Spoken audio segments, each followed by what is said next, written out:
Here we go. Hey, Shalom, Akim Shalom.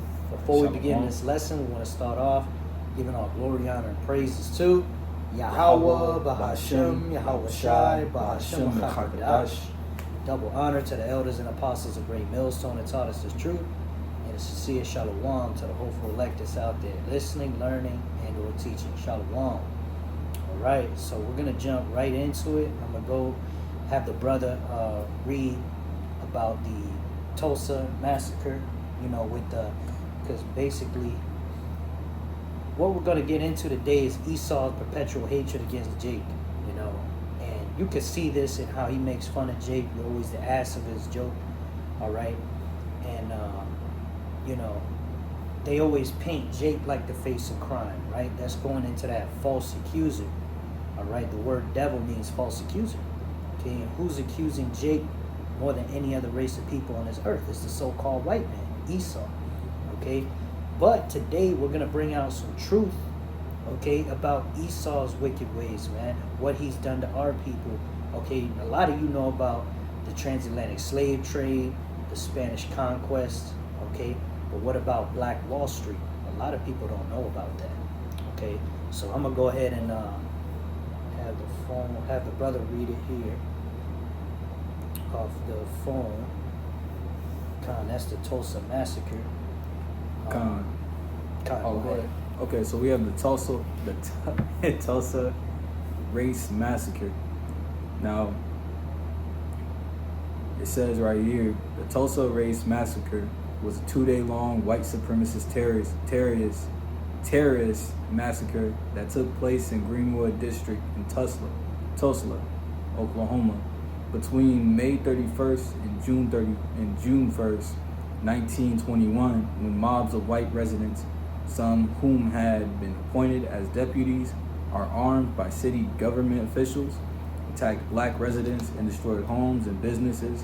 The event is considered one of the worst incidents of racial violence in American history. The attackers burned and destroyed more than 35 square blocks of neighborhood. Man, that's a lot. 35 square blocks of neighborhoods wiped out by Esau. God, shit. That's like, I don't know, when you see them wheat farms going on for like 40 acres, bro, that's crazy. That's damn near what you're seeing. That's how much they ruined. Yeah. So going into that, like I said, it's blocks of neighborhood. I thought I said black. At the time of one of the wealthiest black communities in the United States, known as Black Wall Street. You see, so that's a lot of people don't know about Black Wall Street, all right? It was a so-called African-American community that was very wealthy, because basically during that time, our people had started setting up their own businesses, and they were out competing Esau at his own game, man, showing us how the scriptures say one people shall be stronger than the other. All right, here we are in Esau's land after serving slavery, and then boom, we're already excelling. Esau wasn't having it. So that's where he came in with that T-word attack, which we're not allowed to say the T-word because the videos get taken down. But basically, that's what he did. You got something like that? And that's not the only time where Esau put their foot on us, because really, when your so-called Negroes first got out of slavery, they actually tried to create their own way of wealth through watermelon. And you already know, watermelon muncher, the joke goes on. Yeah. But the main point is, Jake was getting wealthy off of watermelon. And as they kept doing it, that propaganda came into place. And, eventually they started going in and destroying it. Mm-hmm. But, that's another situation. Yeah. And if I'm not mistaken, it's also like fried chicken too, right? I don't know if that was a separate event or if that was also in Black Wall Street, but Jake was getting wealthy selling fried chicken too. You see? Because they were very good at making the chicken very flavorful, because there was a business owner, I forget his name, man, but it was a Jake, and he was talking about how they were cooking fried chicken back since the slave days and how he's got this perfect recipe. Dude's restaurant was always packed, and see, we're doing stuff better than Esau. That just shows in his kingdom we're still better than him. So how does he keep power? He has to use his weapon, the sword. Okay? Because that's the only way Esau keeps power. He doesn't have any natural talents. He doesn't create anything. All he does is kill, steal, and destroy, right? Like you said, bro, they chose base men. Mm-hmm. Base men. Yeah, that's that base man, the lowest of all people, man. Cave dwellers. They can't even stand outside long time without their skin getting cancer. All right? These are very lowly people, man. They go as far as to reach out to all these other heathen nations to destroy Jake also. Like, you got these hair shops where they put chemicals in the hair, and these women are putting it in their hair, and they're wondering why they're having all these problems with their body. Yep. Or, like, really having all these mental disorders. Exactly. It's because it's connected right to your head. Like, why would you have those problems? Because it's right in right. Yeah. Whatever's touching your body absorbs into your body, just like that. Exactly, man. That's like the Elder Riot was bringing out during camp. When you put that Ben-Gay on your back because you got back pain, it goes into your spine and it gets rid of that pain that's deep down. So if the Ben-Gay gets absorbed by your skin, what else gets absorbed? Pretty much everything you put on your skin, man. Right. So that's the reason why they would have most of the heathen nations taking control over those businesses, because if Jake got into it, they would most likely go ahead, probably actually use human hair. But not just that, with these corner stores, you got the Indians in there, or like the Arabs, and they over here got these smoke shops. They just trying to ruin Jake at the end of the day. Because if Jake was running it, yeah, bro, they don't want Jake running anything. They want Jake to stay at the bottom. That's pursuant to Psalms 83. All the nations are together in on that conspiracy to keep our people stupid, to keep our people down, so that our people don't come back to this truth. But the scriptures is gonna come out, okay, regardless of what Esau does, right? That's biblical prophecy, okay. But just to kind of bring out a precept on this whole Tulsa massacre and this horrible hatred Esau has towards us, we're gonna go ahead to Ezekiel chapter 35 and start reading from the 5th verse. Baba Kushal.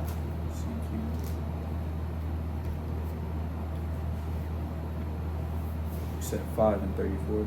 35 and verse 5. 35 and 5. Called to wow. All right, we have Ezekiel 35 and 5.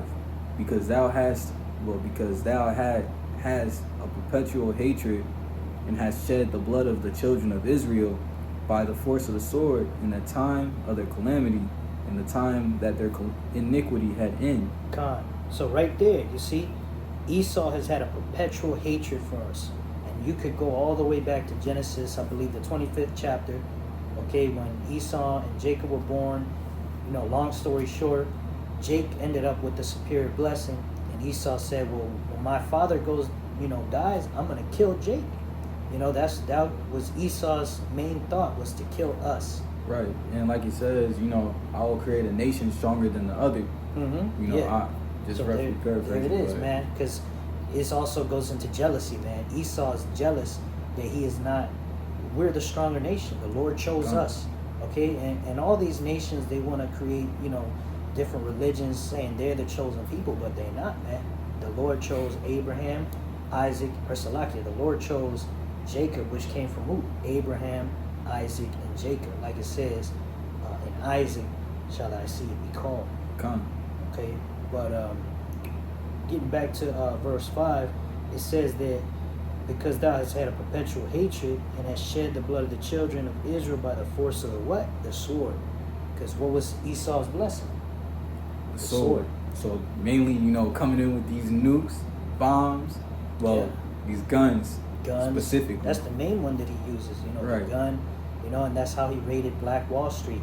He gunned our people down, set the thing on fire, right? Right, and he did the same thing to the Gadites. God did the same thing to the Gadites, man. Did the same thing to the so-called Latinos. I believe they were using bows and arrows and guns, Or might be mixing that up. But either way, Esau's using that sword, man. Whether it be a bow and arrow, a gun, an actual sword, a bomb, a missile, that's weaponry. That's Esau's form of control on this earth. And it also goes into like them poisons that they'll just purposely put in areas which, going into crack, which was planted by the CIA to mess up the black community. but quote unquote black community, Con. to mess up Jake ultimately, because they're trying to get that birthright back. Con. So yeah, that's Exactly. all I got for that. Con. So with that, let's go ahead and go into verse 6. Verse 6. Con. Therefore, as I live, saith the Lord Yahweh, saith the Lord power, I will prepare thee unto blood, and blood shall pursue thee. Sit thou hast not hated blood, Yep. even blood shall pursue thee. Right. So since Esau has not hated killing, murdering wrongfully, okay, well, guess what? That's going to come back to him, right? They believe in karma, or so they say. Okay, then okay, let it happen, Esau. Because what's going to happen is the Lord's going to destroy this place, and he's going to put us in power, the Israelites, the so-called Negroes, Latinos, Native Americans. And Esau's going to get his backside destroyed by these whips, by these chains. All right, the same hardcore bondage we had to go through. Esau's going to go through that, man. Con. And that's just called righteousness, man. That's called righteous judgment. Okay, we're not hating on. It's not a hate group necessarily. All right, we're just preaching the word of the Lord. And there's a time to love and there's a time to hate. All right, if somebody destroys your people, you're not gonna sit there like, I love you. You know what I mean? God, and it's ultimately at the end of the day, it's prophecy.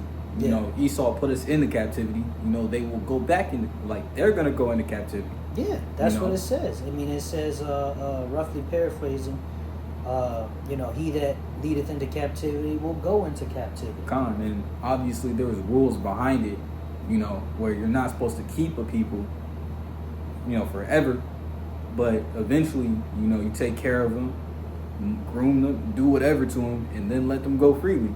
That's it. Con, yeah, and that's, but these heathens, man, they took it too far. Like it says here in verse 5, where the time of their calamity had an end, we had already been punished, but then Esau took it to another level, man. But yeah, man. So with that, we're gonna go ahead and go into Habakkuk chapter 2. Get a precept on that. All right, Habakkuk chapter 2, verse 6 says, shall not all these take up a parable against him, and a taunting proverb against him, and say, woe to him that increaseth that which Salakia, my bad. Let's actually start on let's actually do verse 16. That's my fault. Yeah. Verse 16, call to all. All right. Habakkuk chapter 2, verse 16. Thou art filled with shame for glory. Drink thou also, and let thy foreskin be uncovered. The cup of the Lord Yahweh's right hand shall be turned unto thee, and shameful spewing shall be on thy glory. That glory, let's just thy glory, brother. Yeah, I mean, it's like it's saying, thou art filled with shame for glory, man. So, and I want to bring out, there's a little side note on my Bible here. It says, or more with shame than glory. Because a lot of people on this earth, okay, they worship the so-called white man. All right? Our women, they're the first ones to say they like white boys. Why? Because he got the power. He's got the money. Kind of, same with those foreigners. They'll come here, like you said earlier, the Latinos, they'll come over here, they'll be like, oh, the white man got money. He got that power, he got that dominance. I'm more attracted to him. Yeah. But eventually that's all going to come to shame. It's all going to come to shame, man, because they don't realize the Lord is ultimately the one who's flexing here, because the Lord took a people that's worthless and put them at the top. All right? That's that base man. Whoa. Oh, yeah. So like, but yeah, I want to go into that further. It says, drink thou also, and let thy foreskin be uncovered, is representing Esau being exposed. Okay, all the different evils that he's doing is being put out in the forefront. On the TV, you're seeing it. These different truthers are exposing it. And then first and foremost, we're exposing it on the highways and byways, making these videos, right? And again, even Esau's telling on himself. You got these so-called white preppers and so-called white truthers talking about how the government's trying to enforce a new world order and how wicked everything is and this, that, and the third. And it's like, yeah, that's the Lord exposing Esau. Gone. Okay? And it continues, the cup of the Lord's right hand will be turned unto thee and shameful spewing on thy glory, right? That cup of the Lord's right hand is that punishment, man. Like, we went through it because we started worshiping idols, going off, right? So the Lord brought Esau and the nations against us, all right? But guess what? The same punishment we went through, that slavery, is going to go to Esau, man. That's that cup of the Lord's right hand. It's going to be given to Esau, man. All right? Yeah. And I know the brother brought out a point earlier with the, when the righteous are being ruled versus, roughly paraphrasing. Let's get that. Cold like I'll turn right to it. All right, but go ahead, brother. It says in Proverbs 29:2, when the righteous are in authority, the people rejoice, but when the wicked bear rule, the people mourn. So, really, speaking of this scripture, like, bro, nobody gets rest in this country, like in this world, really. You got people working night shifts, overnight shifts. Yeah, one of the brothers got to work night shift. Right, and it's like, bro, like that's naturally already messed up. You're supposed to sleep at night. It's darker for a reason because that's when that melatonin kicks in. But the main thing is, bro, you always gotta work that 9 to 5. Yeah. You got people who are pressing you at the end of the day. Yeah. Like I said, with those corner stores and the heathen always having more than you. Having more benefits than you, which honestly, it doesn't make sense because we've been here longer and we suffered a lot more. Right. Well, that goes into that, Psalms 83rd chapter, that covenant, that pact that Esau has with them nations. Also Deuteronomy tells about a curse that the stranger shall go above you very high. Just like that. Said. Like, bro, there's no getting out of it until the end. So, hey. Yeah. Hey, it's all coming into play. Yeah, man. Like the brother was saying, all the wicked things Esau does, the people have no rest. Working 40, 50, 60 hours a week. You got to live with at least 2 people now just to afford rent. All right? And then all the foods, you got to look for organic, natural food. You can't just go buy real food because the regular food at the store is going to kill you. So now you got to go out of your way to do this, that, and the third. It's just exhausting, man. And you go ahead and get sick. And who are you calling to again? Gotta go to Esau. And bro, do he want to heal you? Hell no. Nah, because, bro, even if you try going the natural route, that shit costs way too much. And it's through Esau's system. It's like, bro, they know what we need. They just don't want to give it to us because they want their money system to keep going and going and going. And forever, right. Right, bro. That's it. Like the scriptures say, the inward thought is that their houses shall continue forever. That goes, that's that pride. He thinks he's going to last forever. But what does the scripture say? And that's the spirit, because that's our next precept, 2nd Ezra, chapter 6. And we'll go ahead and start at verse 7. All right. 6, 7. All right, we got 2nd Ezra, chapter 6, verse 7. And it says, Then answered I and said, What shall be parting asunder of the times?